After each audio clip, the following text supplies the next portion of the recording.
Hello friends, మీ అందరికీ కూడా శుభం జరగాలని కోరుకుంటూ అచ్చమైన మన తెలుగింటి ఆడపడుచు పోలీస్ వర్గం శుభాకాంక్షలతో మరో కొత్త వీడియోతో మీ ముందుకు వచ్చేసిందండి మన ఛానల్.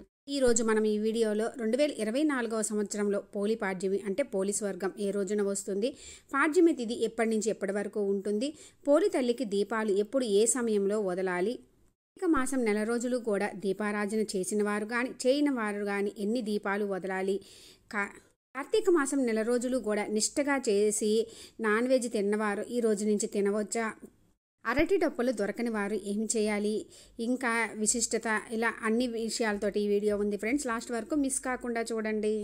ఫ్రెండ్స్, కార్తీక మాసం చివరికి రావడంతో మన అందరికీ గుర్తుకు వచ్చేది మన అచ్చమైన మన తెలుగింటి ఆడపడుచు కథ అయిన పోలీస్ వర్గము. కార్తీక మాసం నెల రోజులు ఒక విశిష్టత అయితే ఈ పోలీస్ వర్గం రోజు దీపాలు వదలడము వెలిగించడం కూడా అంత ప్రాముఖ్యత ఉన్నది. కేశవులకు ఎంతో ప్రీతికరమైనటువంటి ఈ కార్తీక మాసంలో మనం ఏ చిన్న పని చేసినా కూడా అది కోటి రెట్ల ఫలితాలను ఇవ్వడమే కాకుండా మనం చేసిన సకల పాపాలు హరించి అష్ట ఐశ్వర్యాలు కలుగుతాయి.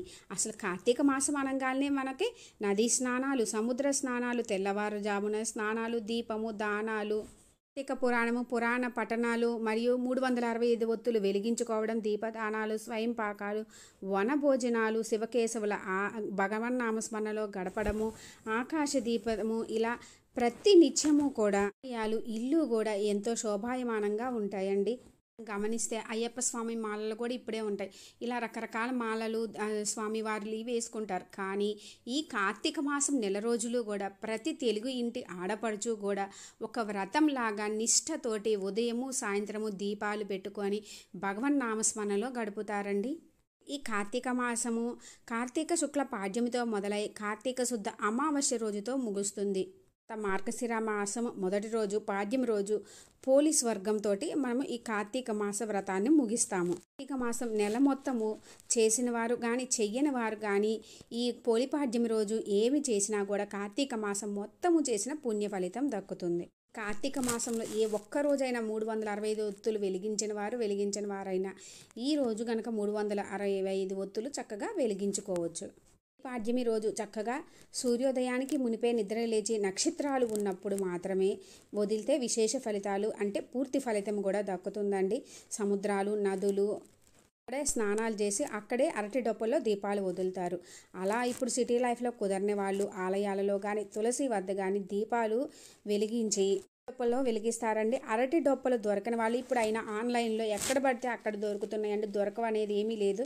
దొరకని వాళ్ళు ఇంకా రకరకాలుగా వెలిగించుకోవచ్చు. అలా ఎలా అనేది కూడా నేను అప్లోడ్ చేసిన వీడియో ఉంది. ముఖ్యంగా అయితే మనకి కొబ్బరి చిప్ప దొరకకుండా ఎవ్వరికీ ఉండదండి. కొబ్బరి చిప్పలో కూడా వెలిగించుకోవచ్చు.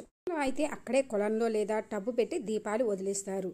ఇంట్లో అయితే తులసి అమ్మవారి దగ్గర వెలిగించుకున్నా కూడా మనకు అదే పుణ్య ఫలితం దక్కుతుంది. అమ్మవారి దగ్గరే రాగి, ఇత్తడి, తాంబాలాలు, బేషన్లు ఇలాంటివి ఉంటాయి కదండి టబ్బు, అందులో నీటిని పోస్తూ గంగాదేవిని తలుచుకొని నీటిని పోసి అందులో దీపాలని వదులుతారు ఇంటి దగ్గరేనండి. ఆలయాల్లో అయితే గనక పంతులు గారే చక్కగా కథ చెప్పి అన్నీ చేపిస్తారు. పొద్దున్నే కుదరని వాళ్ళు ఇళ్లలో తులసి అమ్మవారి దగ్గర కూడా వెలిగించుకుంటారు. డొప్పలో లేదంటే మనకి దొరికిన దాన్ని బట్టి భక్తి శ్రద్ధలతో ఏదైనా సరే నీటిలో తెలియదు వెలిగించుకోవచ్చండి.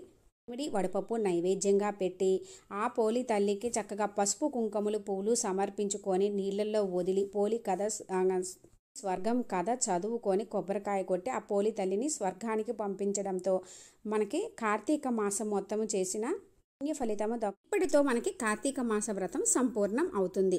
2024వ సంవత్సరంలో మనకి పోలీస్ వర్గం ఏ రోజు వచ్చిందో చూద్దాము ఫ్రెండ్స్. స్వస్తి శ్రీ చాంద్రమాన శ్రీ క్రోధినామ సంవత్సరం, దక్షిణాయనం, హేమంత ఋతువు, మార్గశిర మాసం మొదటి రోజు, 2024వ సంవత్సరం డిసెంబర్ 2వ తేదీ సోమవారం రోజు మనకి పోలి పాడ్యమి లేదా పోలీస్ వర్గం జరుపుకుంటాము. పాడ్యమి తిథి ఎప్పుడు మొదలవుతుంది అంటే డిసెంబర్ 1, 2024వ సంవత్సరం ఆదివారము పగలు 11:03 నుంచి ప్రారంభమవుతుంది. మరలా డిసెంబర్ 2వ తేదీ సోమవారము పగలు 11:58 వరకు కూడా మనకి పాడ్యమి తిథి ఉంటుంది. పాడ్యమి తిథి సూర్యోదయ సమయంలో ఎప్పుడు ఉంటుందో ఆ రోజే జరుపుకుంటాము కాబట్టి డిసెంబర్ 2 సోమవారం రోజు వస్తుంది. పరమేశ్వరుడికి ప్రీతికరమైన రోజు సోమవారము. ఈ పోలి పాడ్యము రావడము చాలా విశేషమండి. ఈరోజు నక్షత్రము జ్యేష్ఠ నక్షత్రము. మనము దీపాలను వదలవలసినటువంటి సమయము మనకి డిసెంబర్ 2వ తేదీ సోమవారం ఉదయము 6:20 లోపులండి. ఆకాశంలో నక్షత్రాలు ఉన్నప్పుడు మాత్రమే మనము ఈ పోలి స్వర్గం దీపాలు వదిలితే విశేష ఫలితాలు కలుగుతాయి.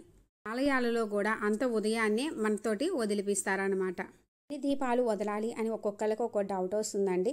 31, 33, 35 అని. మామూలుగా అయితే నెల రోజులకి రోజుకొక్క ఒత్తి చొప్పున, నెల రోజులు అందరికీ కుదరదు. కుదిరిన వాళ్ళు కానీ కుదరిన వాళ్ళు 31 వదిలిస్తే మనం ఈరోజు వెలిగిస్తే కనుక కార్తీక మాసం మొత్తము విడవకుండా దీపం వెలిగించిన పుణ్యం దక్కుతుంది. 33 ఏమిటి అంటే 31 ఒత్తులు ఏమన్నా మనకి రోజులకి 2 ఒత్తులు మనము గంగామాతను తలుచుకొని నీటిలో వదులుతాం కదండి, గంగామాతకి. కొందరు 35 వదులుతారు. 35 ఏమిటంటే 31 ఒత్తులు నెల రోజులకి, 2 గంగాదేవికి, ఇంకొక 2 ఏమన్నా మనకి ఎటువంటి విఘ్నాలు లేకుండా చేసినందుకు గాను కార్తీక మాసం మొత్తం చేసి అంటే విఘ్నాలు లేకుండా జరుపుకున్నందుకు ఆ గణనాథునికి వదులుతారు. ఎక్కువగా అయితే 33 వదులుతారండి. అదే శ్రేష్టం అని. ఎందుకంటే 3గా పెడతారు కదా, 11, 11, 11 అలా అని కూడా లెక్క. కొందరు ఏమిటి అంటే మనకి మొత్తం 33, 31, 35 ఇలా కాకుండా నెల రోజులు మొత్తం ఆపకుండా చేసిన వాళ్ళు 3గా కూడా పెట్టి వదులుతూ ఉంటారు. ఇలా ఈరోజు కనుక దీపాలు వదిలితే మనకి కార్తీక మాసం మొత్తము కూడా ఒక్కరోజు కూడా విడవకుండా పూజ చేసిన పుణ్య ఫలితం దక్కుతుంది. మనం ఇంత పూజ చేసుకున్న తర్వాత ఎవరైనా ముత్తైదువులకి చక్కగా తాంబూలం ఇస్తే ఎంతో పుణ్యం అండి. మనకి సౌభాగ్యం నిండు నూరేళ్ళు ఉంటుంది. లేని వాళ్ళకి ఏమైనా దానం చేయండి, చాలా మంచిది. కార్తీక మాసం నెల రోజులు నాన్ వెజ్ తినకుండా నిష్టగా చేసిన వాళ్ళు ఈ రోజుతోటి అయిపోతుంది, దీపాలు వదిలిన తర్వాత తినొచ్చు అనుకుంటారండి. ఇంత పూజ చేసుకొని ఆ రోజు అయితే తినకూడదు. ఆ తర్వాత రోజు నుంచి నాన్ వెజ్ తినవచ్చు. కార్తీక మాసం మొత్తం కూడా శివకేశవుల్ని పూజించి దీపం పెడితే బొందితో స్వర్గానికి చేరుకుంటారు అనేది మనకి ఒకటి. అయితే అసలు ఆచారాన్ని పాటించాలి, దేవుణ్ణి ఆరాధించాలి అని మనసు ఉండి అందుబాటులో ఉన్న వాటితోటే మనస్ఫూర్తిగా భక్తి శ్రద్ధలతో చేయాలి అని మనసు ఉంటే మార్గం దాని అంతటా అదే వస్తుంది. ముఖ్యంగా ఆడంబరాలు కాదు, అహంకారం కాదు, ఇంకా భక్తి శ్రద్ధ ఇంకా నిష్కల్మషమైన మనసు ఉంటే మార్గం దాని అంతటా అదే తెలుస్తుంది అని మనకు తెలుపుతుంది పోలి స్వర్గం కథ. పోలి తల్లి భక్తికి పుష్పక విమానంపై పోలిని స్వర్గానికి తీసుకువెళ్లే గొప్ప కథే పోలి స్వర్గం నోము కథ. అందుకే మనం ఏం చేసినా కూడా ఇష్టంగా భక్తి శ్రద్ధలతో మనస్ఫూర్తిగా చేయాలండి. ఆడంబరంగా ఎవరినో చూసి వాళ్ళు అలా చేశారు ఇలా చేశారు అని కాదు. ఈరోజు బ్రాహ్మణులకు స్వయంపాక దానాలుగా దీపదానాలు, బ్రాహ్మణులకు వస్త్రాలు, ఉసిరి దానం, సాలగ్రామ దానం చేస్తే మంచిది. ఆశీర్వాదం కూడా తీసుకుంటే మంచిదండి. మనకి ఈ కార్తీక మాసం మొత్తము కూడా దానాలు ఇచ్చిన వారు కానీ ఇవ్వని వారు కానీ ఈరోజు దానాలు ఇచ్చుకోవచ్చండి. ఇంకా ఈరోజు మీకు తోచింది ఏమైనా సరే దానం చేసినా కూడా పుణ్యం లభిస్తుంది. తెలిసింది కదా ఫ్రెండ్స్. ముఖ్యంగా కార్తీక మాసము అంతా ఒక ఎత్తు అయితే మార్గశిర శుక్ల పాడ్యమి మొదటి రోజు ఈ పోలి స్వర్గం చేసుకొని దీపాలు వదిలితే ఎంత పుణ్యం లభిస్తుందో ఇంత విశేషమైన ఈరోజు భక్తి శ్రద్ధలతో మనస్ఫూర్తిగా మనము ఈరోజు దీపాలు వదిలి పోలి స్వర్గం కథ చదివితే గనక మనకి కార్తీక మాసం మొత్తం చేసిన పుణ్య ఫలితం దక్కి కేశవుల అనుగ్రహంతో మనకున్న పాపాలన్నీ కూడా తొలగి అష్టైశ్వర్యాలు సౌభాగ్యము సిద్ధిస్తాయి. తెలిసింది కదా ఫ్రెండ్స్. ఎంతో విశేషమైనటువంటి కార్తీక మాసంలో అంటే మనకి ఆఖరి రోజుగా చేసుకుంటామండి మార్గశిర శుక్ల పాడ్యమి. పోలి స్వర్గం ఏ రోజు వస్తుంది అందుకు సంబంధించి అన్ని విషయాలు కూడా క్లియర్గా అర్థమైనాయి అని అనుకుంటున్నాను. నా ఈ వీడియో మీకు కొంచెమైనా యూజ్ అయినట్లు అనిపిస్తే లైక్ చేయండి, షేర్ చేయండి, కామెంట్ చేయండి, సబ్స్క్రైబ్ చేసుకోండి. పక్కనే ఉన్న బెల్ ఐకాన్ క్లిక్ చేసినట్లయితే నేను అప్లోడ్ చేసిన ప్రతి వీడియో మీకు నోటిఫికేషన్ వస్తుంది ఫ్రెండ్స్. కార్తీక మాసంకి సంబంధించి నేను అప్లోడ్ చేసిన వీడియోస్ అన్నీ కూడా ఎండ్ స్క్రీన్స్లో డిస్క్రిప్షన్లో ఇస్తాను. ఇంట్రెస్ట్ ఉంటే విజిట్ చేయండి. విశేషమైన పోలి స్వర్గం రోజు భక్తి శ్రద్ధలతో పూజించుకొని శివకేశవుల అనుగ్రహము, పోలి తల్లి అనుగ్రహంతో మీకు అన్నింటా విజయం చేకూరాలని కోరుకుంటున్నాను ఫ్రెండ్స్. Thanks for watching.